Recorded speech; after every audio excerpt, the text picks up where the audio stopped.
6 years of hard training and actual battle experience in Spain and Poland had made the German army look invincible.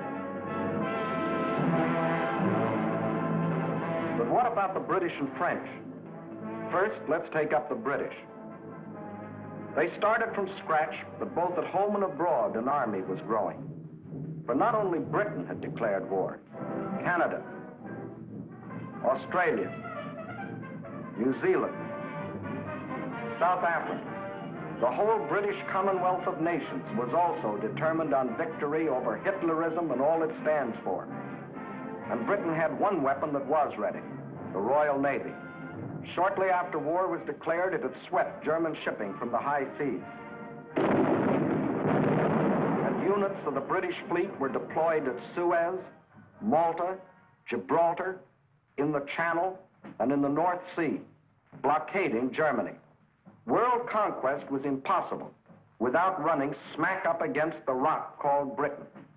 How to strike at that little island? That was the question.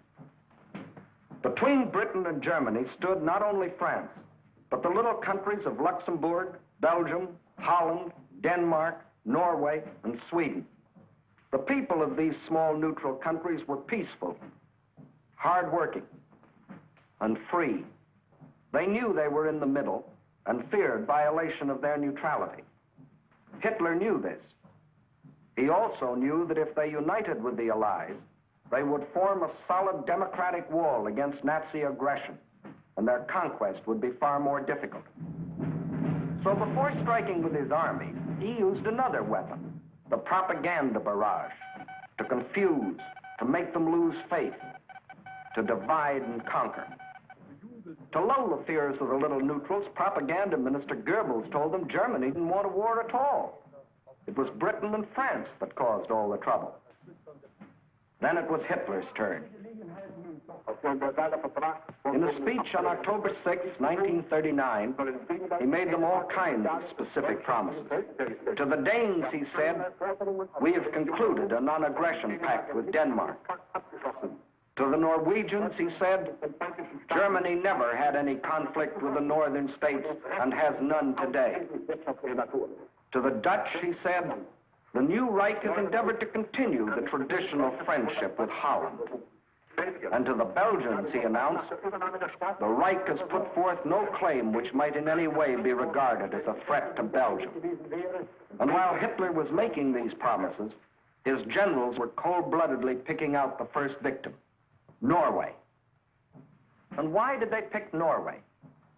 Its many steep inlets or fjords would make excellent U-boat bases, from which raiders could prey on British supply lines.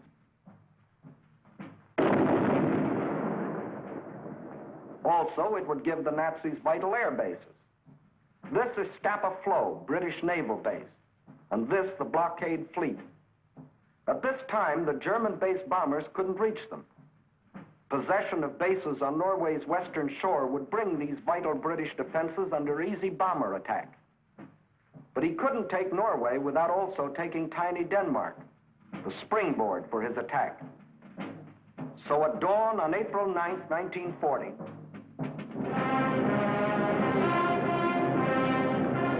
the German army rolled across the neutral borders of Little Denmark, and in a matter of hours it occupied the entire country. By nightfall, Denmark is erased as a nation, and the Danes go into slavery. Although only 6 months before, Hitler had announced, "We have concluded a non-aggression pact with Denmark. The Danes will not forget." Meanwhile, in Norway, peaceful-looking German merchant ships like these had sneaked inside Norway's neutral waterway and tied up at all principal ports. That is, they looked like merchant ships. But if the Norwegians had had X-ray eyes, this is what they would have seen. The Trojan horse of ancient Greece brought up to date with new and deadlier weapons. At the precise moment that the Nazis overran Denmark, these quiet-looking ships sprang to life.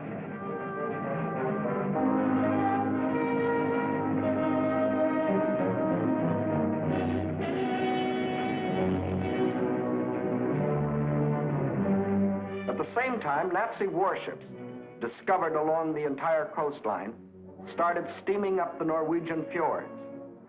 Ships, transports, tanks, men, planes, all flung themselves simultaneously upon a defenseless country.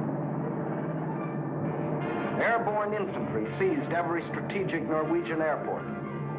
The whole job was made easier by treacherous fifth columnists, led by Major Quisling, who seized power and issued orders to suppress resistance. Nazi warships steamed past silent guns that could have blasted them out of the water. This was one of the most amazing acts of treachery the world has ever known. It brought Major Quisling international fame, making his very name synonymous with the word traitor. By the afternoon of April 9th, the Germans were in complete control of all 7 ports where they had landed in the morning.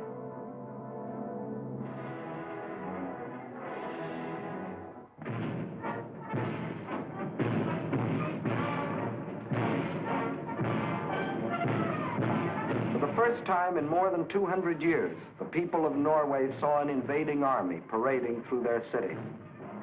Many of these Nazi soldiers, strutting as conquerors in 1940, had last seen Norway some 20 years earlier, when as refugee German children they had been raised and cared for by kind Norwegians. Now these same Germans were back to repay that kindness with terror and destruction. Once they had occupied the capital, the Nazis quickly fanned out in all directions. But loyal Norwegian troops stopped one German column between Hamar and Elvera.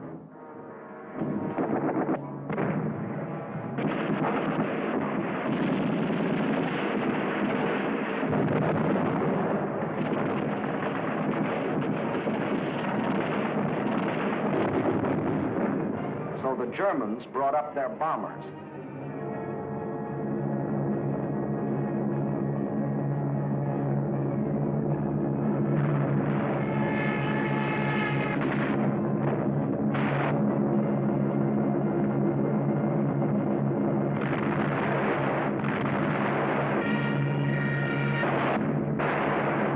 Norwegians were forced to flee to the north under constant and unopposed air attack.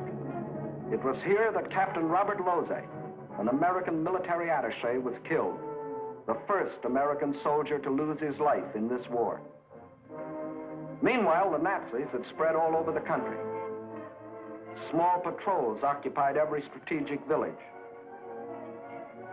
Parachute troops landed high in the mountains.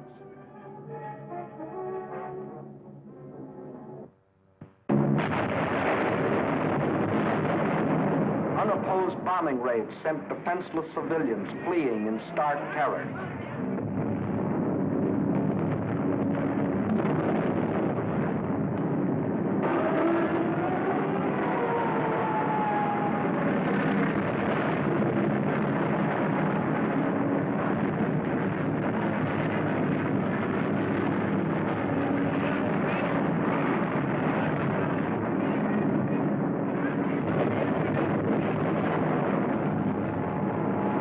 They hadn't wanted war. They had done everything to avoid it. Hoping they could escape the Nazi scourge, they had compromised and tragically failed to unite with the other democracies. And now they faced the scourge defenseless and alone. For before the Allies could come to their aid, the Germans were in control of all principal ports. Regardless of this, British, French, and Polish contingents plunged in and made several landings along the Norwegian coast. They landed forces north and south of Trondheim and attempted an encircling movement on the city under constant, heavy, and almost entirely unopposed air attack.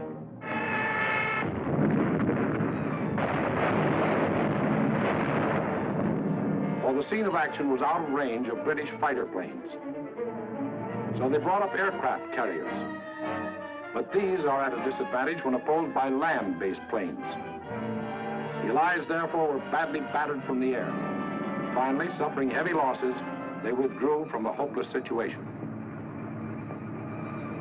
Further to the north, at Narvik, they met with better success, inflicting heavy naval losses on the Nazis.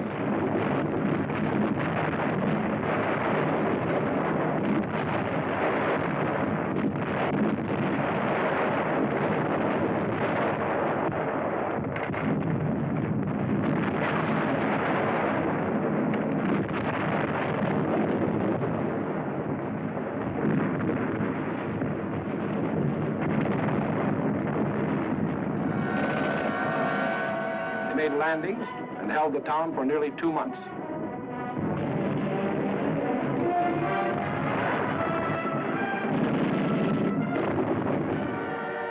Incidentally, they also took their first prisoners of the present war. And again, the Nazis' overwhelming air superiority proved a deciding factor. And the Allies were forced to withdraw under terrific air bombardment.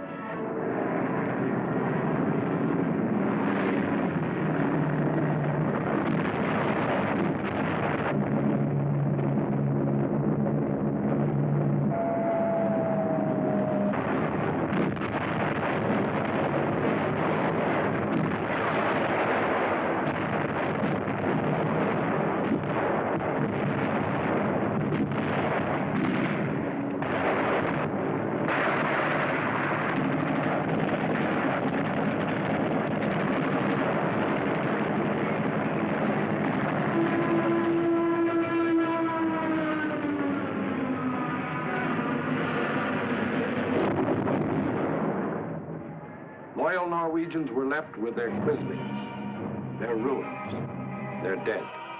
Even though 6 months before Hitler had said, Germany never had any conflict with the northern states and has none today. The Norwegians will not forget. And Hitler had another victory. He had hijacked 2 more countries. The world wondered and sometimes marveled at this man's efficiency. Gangster Dillinger was efficient too.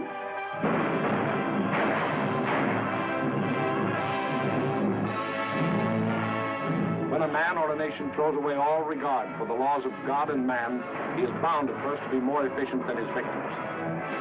Society had a police force to deal with Gangster Dillinger, but it had no police force to deal with Gangster Hitler.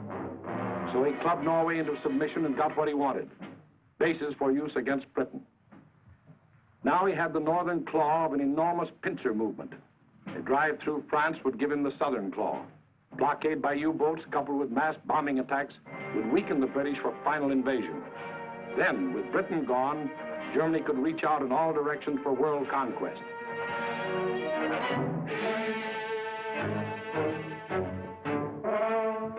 His next move must obviously be through France, to get his southern claw. Through France. How was she to face the onslaught?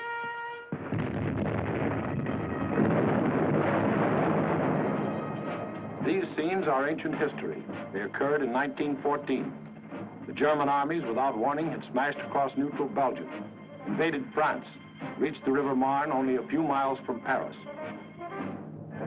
Out of the French capital poured the French reserves, riding out to battle the enemy in every vehicle that could move. The famous taxicab army. Note well, it was riding out to battle. In the center of the French line stood the 9th French Army, commanded by a then comparatively unknown general. On September 5th, 1914, he is reputed to have said, "My right is driven in. My center is giving way. The situation is excellent. I attack."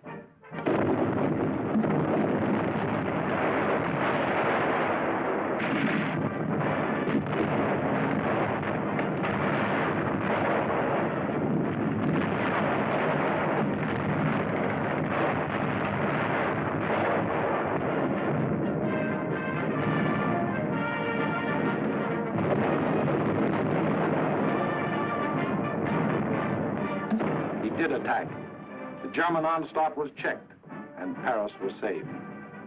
That comparatively unknown general later became commander-in-chief of all the Allied armies and presided at the signing of the armistice with the defeated Germans on November 11, 1918. To this general, the French people erected a monument. To Marshal Ferdinand Foch, whose motto was, "Attack, always attack." Still later, the war-weary French people erected another monument. This one to a minister of war, André Maginot.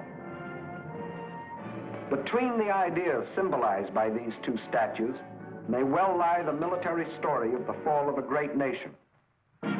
In Foch's time, the proud spirit of France demanded nothing less than victory and placed its faith in the attack.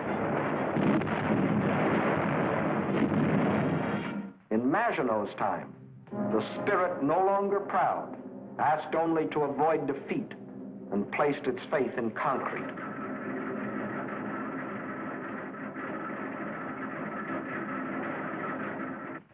So the French built the mighty chain of fortresses called the Maginot Line. These tremendous bastions were built deep into the French land. They were connected by underground passages and railways, guarding France's eastern borders facing Germany.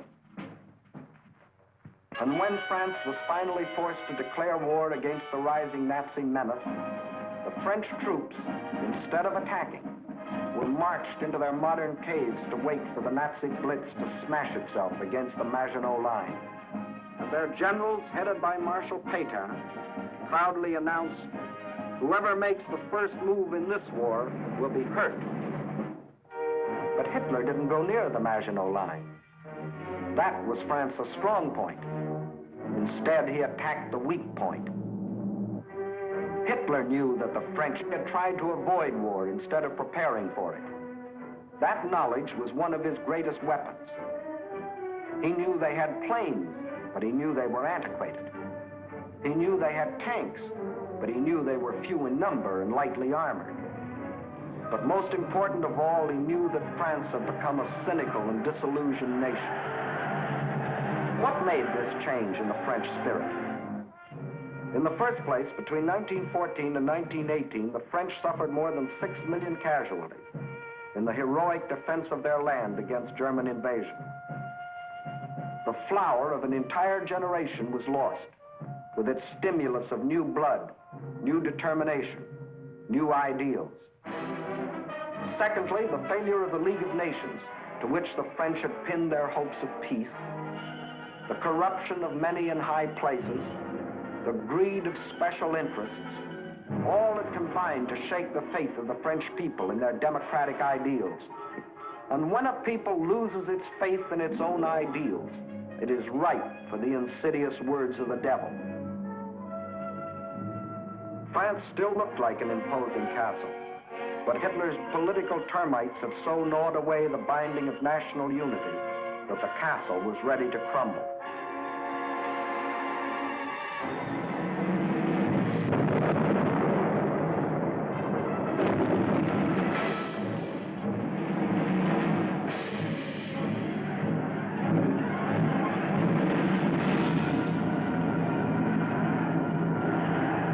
During those months of military inactivity that we called the phony war, a ceaseless barrage of German propaganda crossed the still waters of the Rhine to affect the soldiers in the Maginot Line. "Why do you fight?" asked the banners. Poems and friendly notes were sent over by balloons. French tunes were played by German bands, and German hooey was broadcast in French. The British will fight to the last drop of French blood. You have been deceived. This is an imperialistic war for Britain. We Germans want nothing of France. What is happening to your wives back home, soldiers? The British are stationed in your villages. Yes, France was ready to be plucked. The whole force of the Nazi might was turned toward the west. How would they strike this time? Through Alsace-Lorraine as in 1870? Through the Low Countries as in 1914?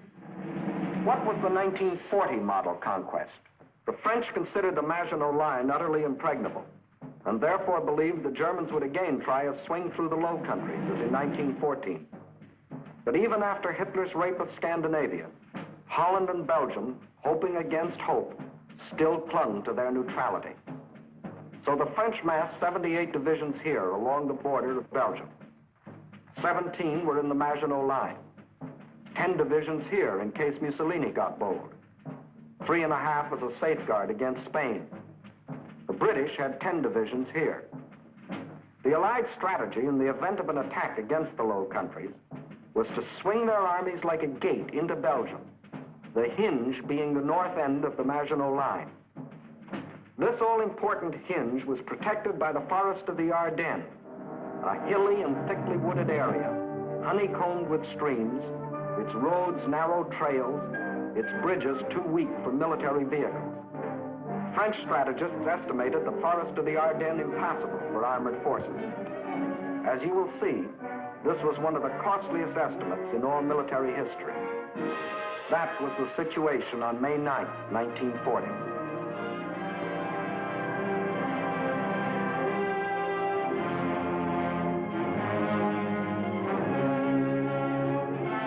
The hour of trial had come.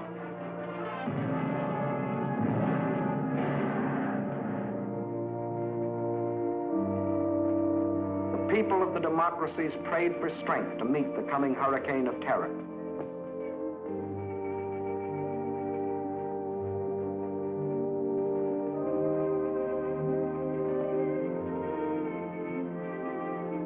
While across the Rhine, Juden ist uns verschrieben und verfallen mit Leib.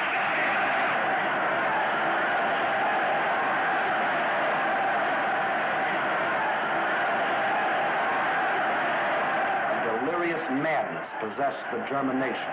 Nun als Dauererscheinung für uns, unser Oberster, wird die Einführung der allgemeinen immer wieder herniedersteigen. Und dass man die Wahrheit über Deutschland berichtet. 50.000 Mann auf den Baustellen, der ganz Deutschland erfasste. Überall herrscht seit einem Jahr Regen. Und für den deutschen die Reinheit seiner Rasse hält. Hitler aber ist Deutschland wie Deutschland. Deshalb innerlich nicht zu uns gehört.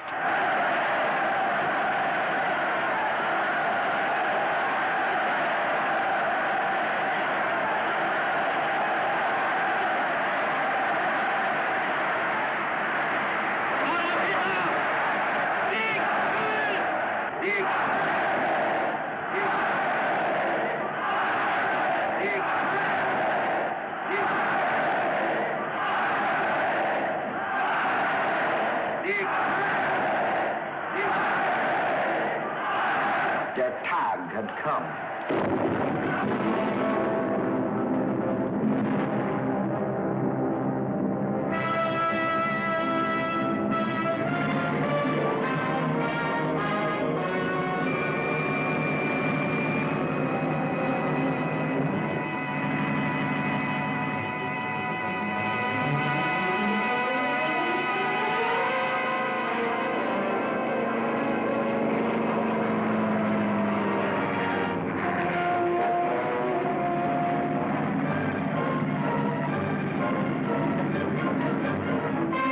Without even bothering to declare war, the German armies launched a coordinated attack across the neutral borders of Luxembourg, Belgium, and Holland, from the Maginot Line north to the sea. The action along the entire front was simultaneous, so for purposes of clarity, let's take up one country at a time. First, let's see what happened in Holland.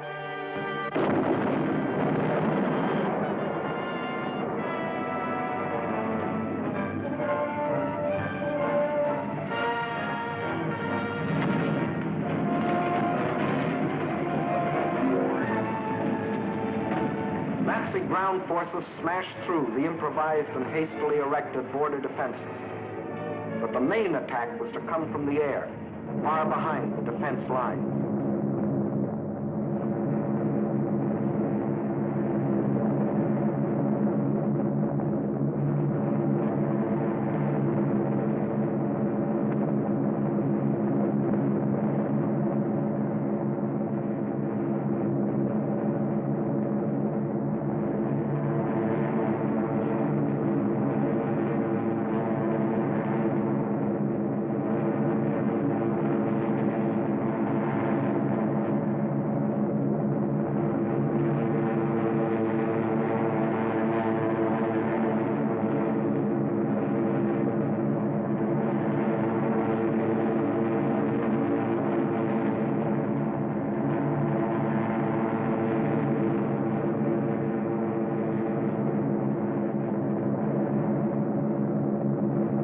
over 10,000 troops were landed in this manner.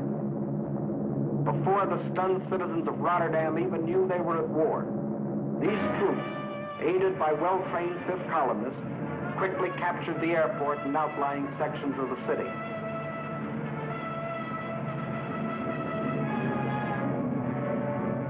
Meantime, Nazi armored columns were racing across the country, their progress speeded by other fifth columnists who prevented the destruction of vital dikes and bridges. These forces effected a meeting with the parachutists landed in Rotterdam. The Dutch were doomed to defeat.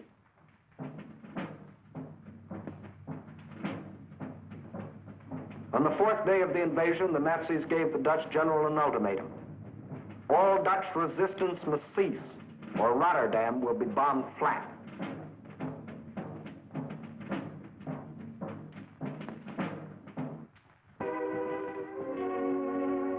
The Dutch general had little choice. To save the lives of innocent civilians, he accepted the German terms. But after the unconditional surrender, the Nazis bombed the city anyway.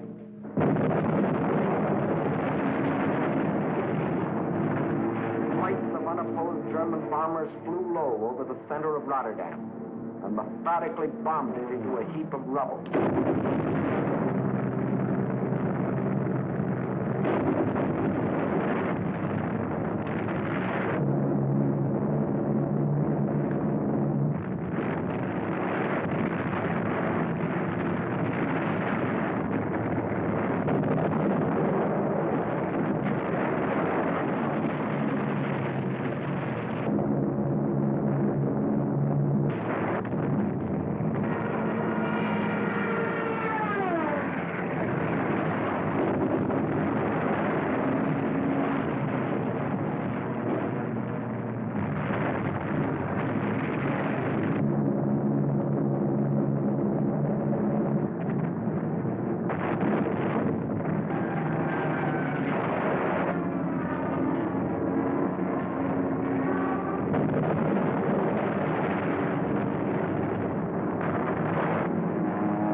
One of the most ruthless exhibitions of savagery the world has ever seen. Over 30,000 men, women, and children were killed in the space of 90 minutes. Though only 6 months before, Hitler had said, "The new Reich has endeavored to continue the traditional friendship with Holland. The Dutch will not forget." Meantime, in Belgium, the whole force of Nazi blitzkrieg had stormed across its neutral borders.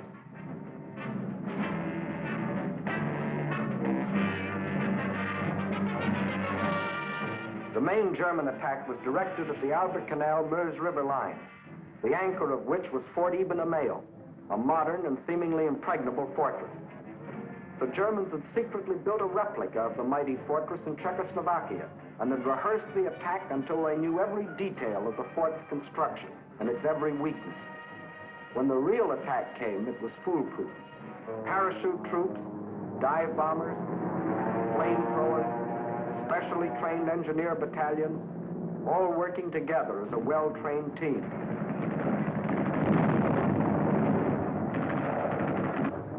They knew exactly where to cross the river.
that this assault engineer knows exactly where to put his high explosive charge in order to destroy the blockhouse.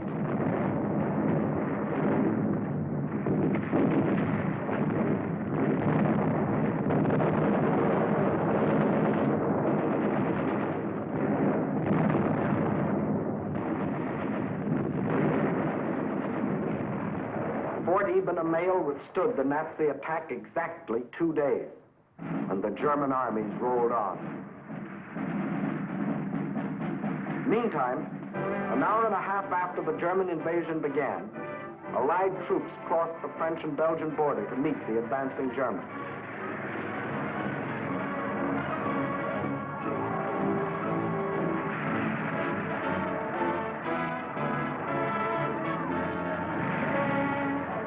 As they raced across Belgium to take up their defense positions, they met an obstacle they hadn't counted on. Refugees.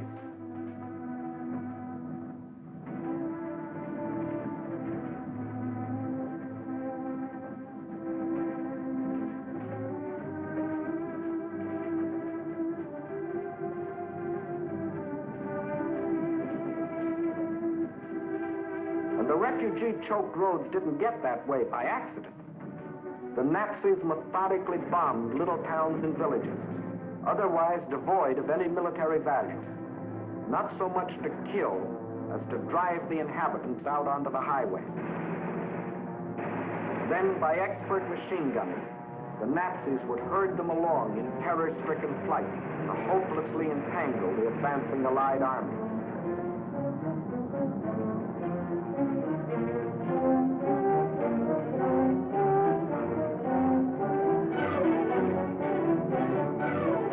Refugees used as a weapon of war, a new low in inhumanity.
No school today, the sign says. But children are otherwise occupied.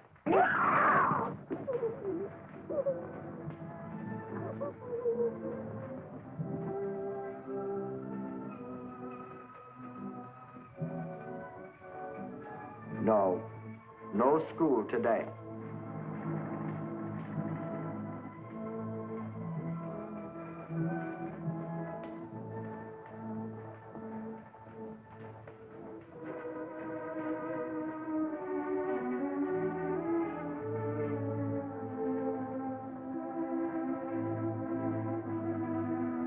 Although only 6 months before, Hitler had announced, "The Reich has put forth no claim which might in any way be regarded as a threat to Belgium.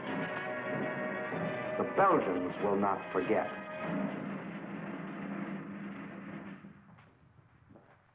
And what about the Allies?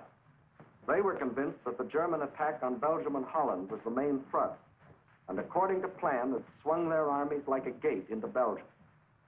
But the attack on Belgium and Holland was only a feint. The main German attack was to be centered where the Allies least expected it, through the Ardennes forest. For this decisive blow, they had secretly assembled the mightiest striking force the world had ever seen, including 45,000 armored vehicles.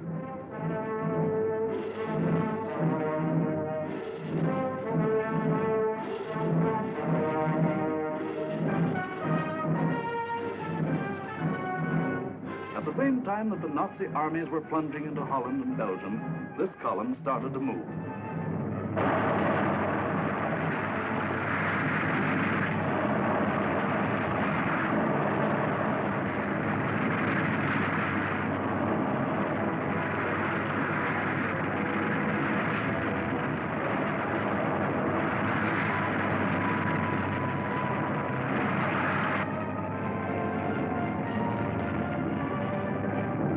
Well-trained engineer battalions went first.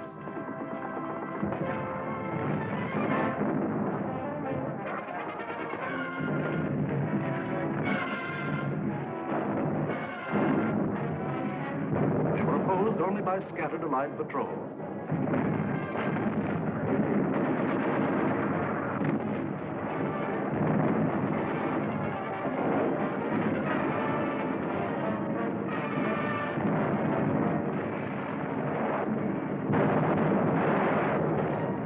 They cleared pathways for the tanks to follow.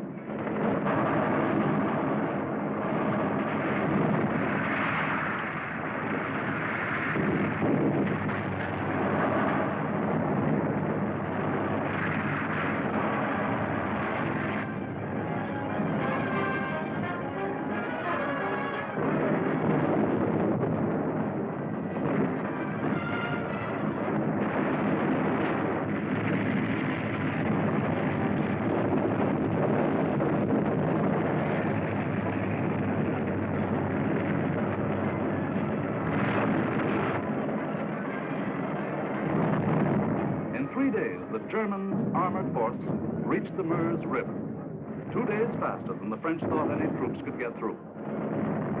By all rules, the Germans should have paused here to bring up heavy artillery before attempting to force the river. But the Nazis had a new type of artillery, diatharmics. With that, they blasted the French positions across the Meuse.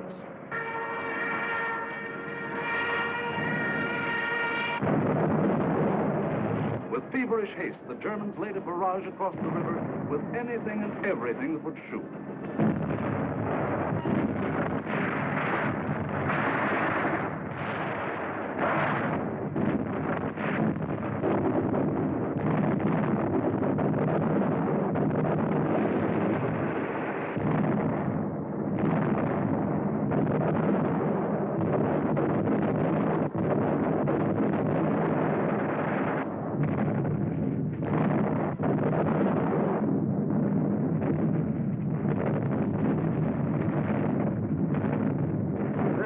Tremendous concentration of firepower continued all through the night.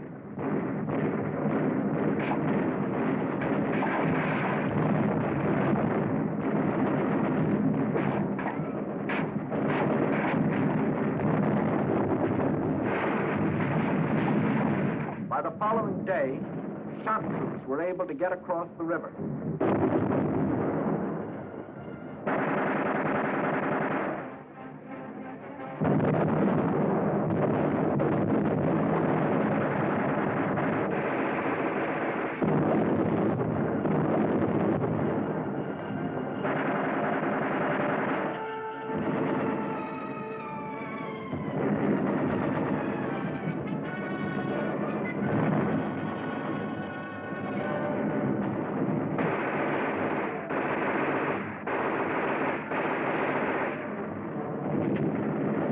These shot crews held the bridgehead until the engineers brought up pontons and built bridges.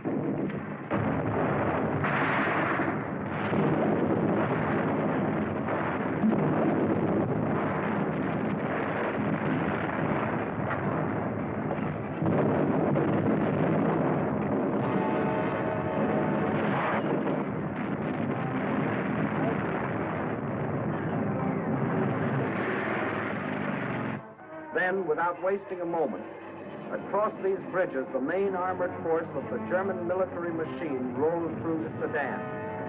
for the all-important breakthrough into a dismayed and flat-footed France.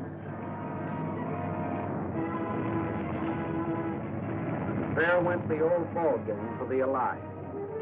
From here on, it was only a matter of how long. Watch the map as one of our intelligence officers explains the details of the German breakthrough. We speak of the breakthrough at Sedan, but actually the break was along a wide front extending for 50 miles from Namur in Belgium to Sedan. Further north, the Allied armies had swung like a gate into these positions. The German armies had swept over Holland, broken the line of the Albert Canal, and for all anyone knew, were preparing to smash against the Allied front with all their power. That was the situation, dangerous but obscure, on the evening of May 13th. On the 14th and 15th, it became clear that the German breakthrough south of Namur was in the greatest strength, and that the French 9th Army, attacked while moving into position, had been shattered. Without doubt, this was the point of mortal danger, and the French High Command ordered the abandonment of these positions, although they had not yet been attacked. Those positions were abandoned solely because of the situation developing along the Meuse near Sedan. In the meantime, the French 7th Army had been ordered to make its historic forced march far to the south into the area threatened by the rapidly advancing German spearheads. This army was not used to attack the German flank, but rather was used as a plug to restore the broken front. Throughout, the Allies had placed their faith not in offense, but in defense, and the defense was doomed to failure because it was confronted with an entirely new technique in warfare, the plain tank infantry team in action. The world was staggered by the speed with which the German armored columns moved. What was the secret that enabled armies to move so far so rapidly? The secret lay in the organization of the striking spearhead. Armored forces came first, closely followed by motorized divisions, which peeled off, forming solid walls. And through the corridor thus formed raced the supply trucks to feed the ever-lengthening column.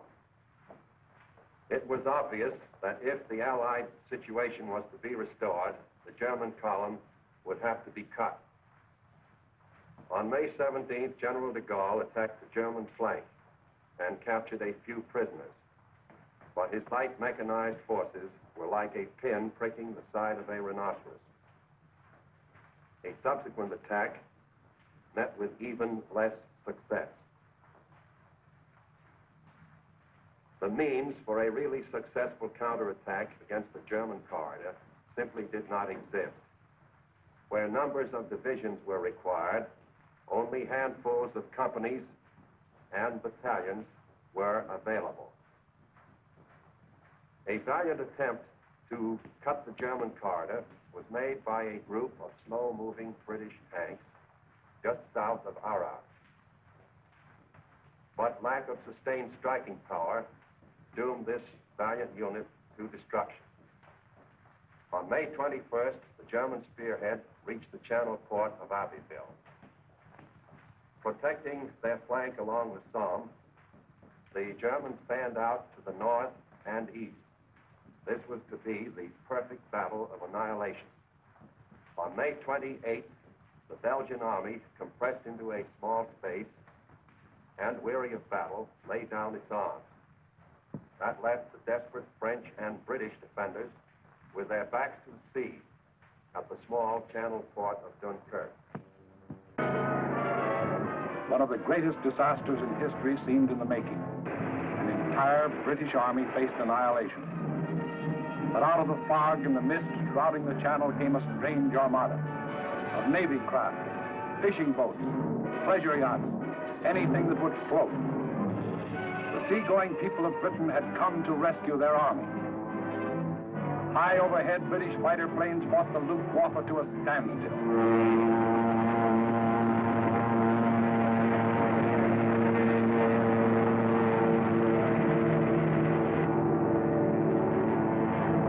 While below, small Allied suicide units held the Germans back long enough for the miracle of Dunkirk to take place.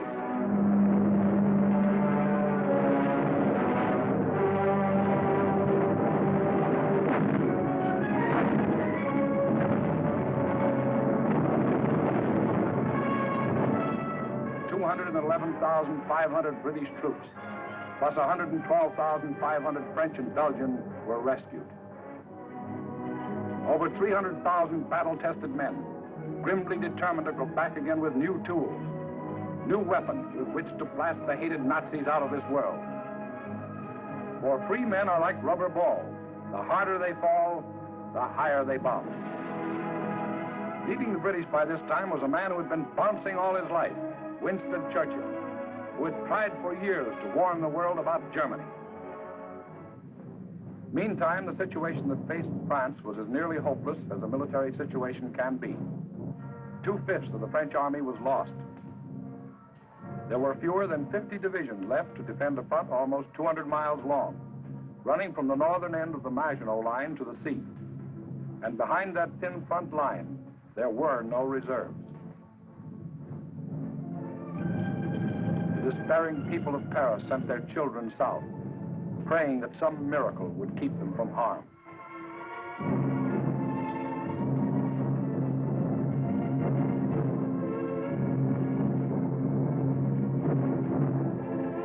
The hopeless men of the French army, without adequate arms or equipment, braced themselves for the coming blow.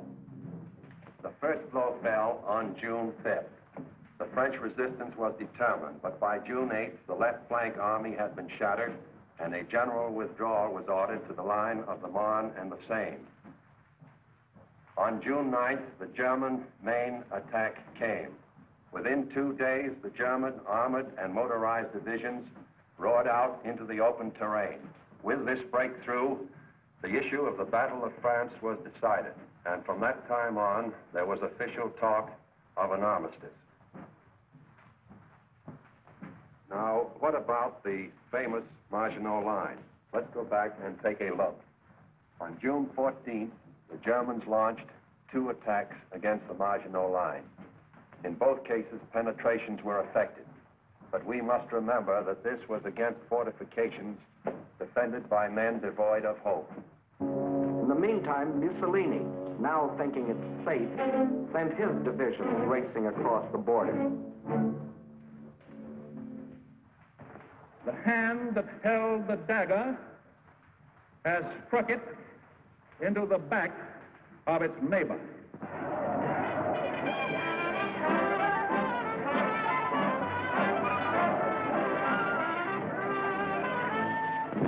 Organized resistance in France was no longer possible.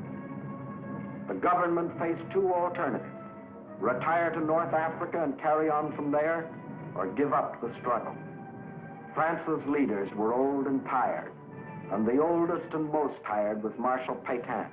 Egged on by men like Laval, who saw in a German victory his chance for personal power, on June 16th, Pétain asked for an armistice. The news is carried to Hitler, who received this word of a great nation's fall in a characteristic manner. Also characteristic were his terms for the armistice.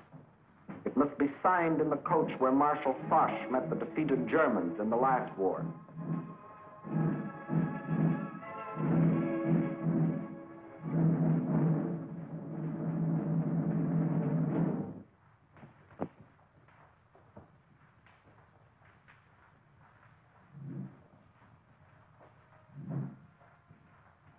The French delegation arrived to pay the final price of French disunity and the treachery of some of its leaders.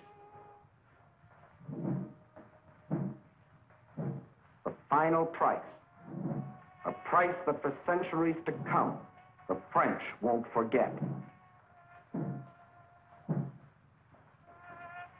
More than 3/5 of their country was to be blacked out by a military occupation.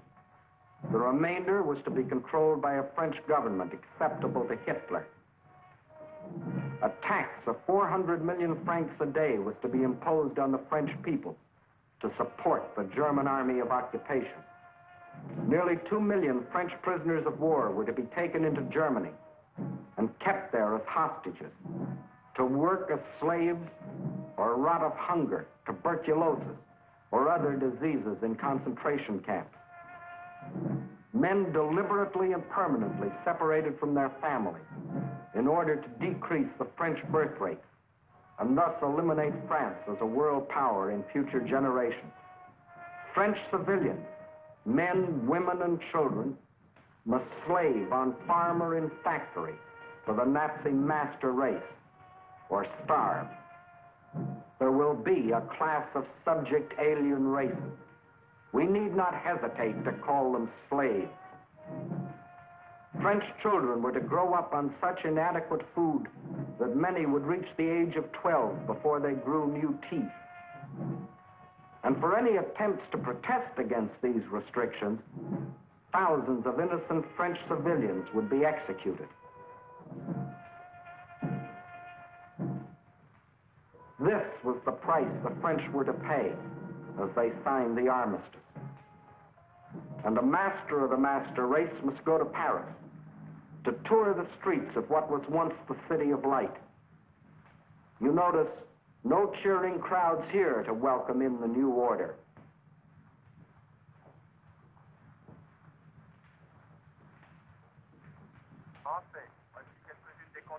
When the people of Paris come to the streets again, it is to hear the voice of dictators telling them what they must do, how they must live, what they must say, what they must think, telling them how to be slaves. Gone is the Republic of France. Gone is free speech and a free representative government. Gone is liberty, equality, fraternity. These are the French. With their ears, they listen. But their minds and their hearts, these are down on the Mediterranean, where the battle colors of the regiments are being taken to Africa, out of the Nazi grasp. The people weep as their glory departs, for they don't as yet know that France has hope, a rallying point. Charles de Gaulle, a soldier in the great tradition of Foch, is not surrendering. He will continue to fight, gathering about him loyal Frenchmen from all over the world to become the Free French Army, the fighting French. Yes, the people weep as they watch their colors go, not knowing that 2 years later, those same flags would again be unfurled in North Africa, alongside the Stars and Stripes, alongside the Union Jack. Once more, their leaders, General de Gaulle and the famous General Giraud, stand united in the common cause with the leaders of their allies. Once more, the red, white, and blue of France is raised on high. For out of the ashes of the defeat and the humiliation of France, her soul has been born again.